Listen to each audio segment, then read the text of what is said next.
Alright, check out this SR-71.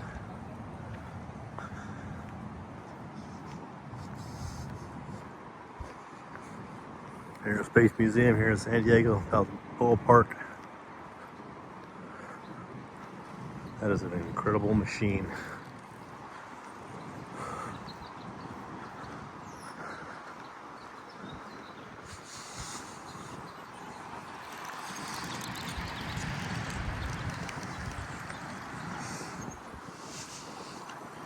Zero 6993.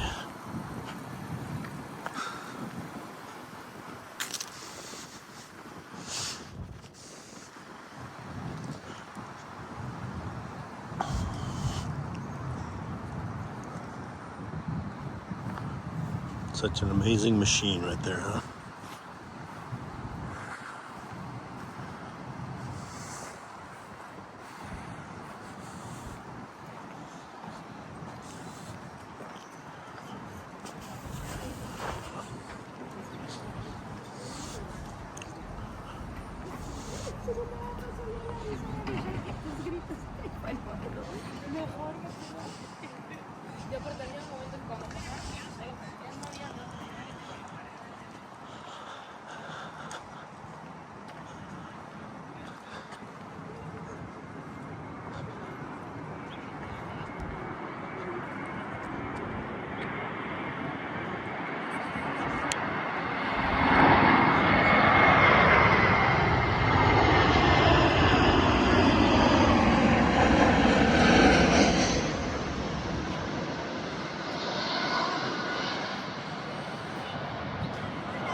Here we go.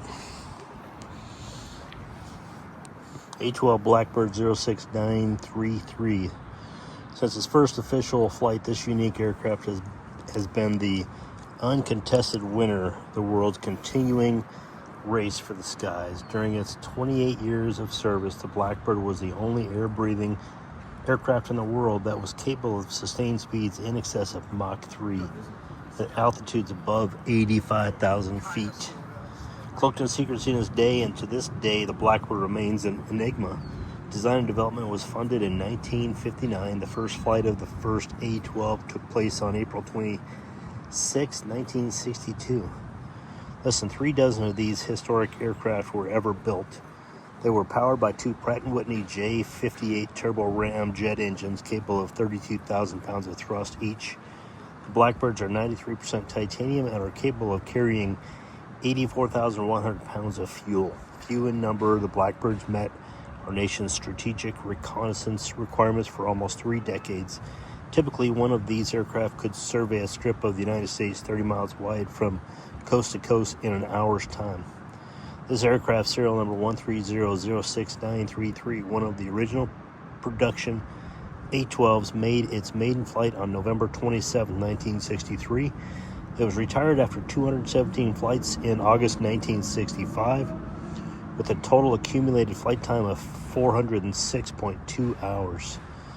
06933 was in open storage at Palmdale, California for 25 years before the U.S. Air Force authorized the museum to exhibit the plane at its present location. The plane was disassembled and trucked to San Diego in October 1990. Following restoration, it was brought to Balboa Park and placed on public display in June 1991. Wow. Imagine. Incredible. Belly.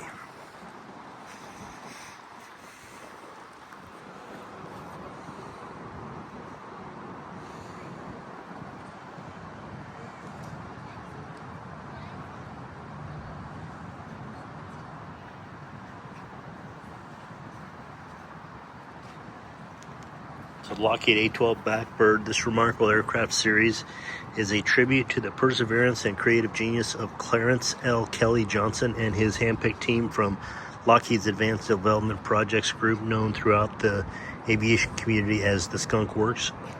Other principal development personnel were Bob Batista, Richard Baum, Larry Bohannon, Lauren Cass, Henry Combs, Dick Fuller, Mel George, Merv Heel, Ed Lovuck, Ed Martin, Don Nelson, Ray McHenry, Ben Rich, Victor Rummel, Dave Robertson, and Robert Vaughn.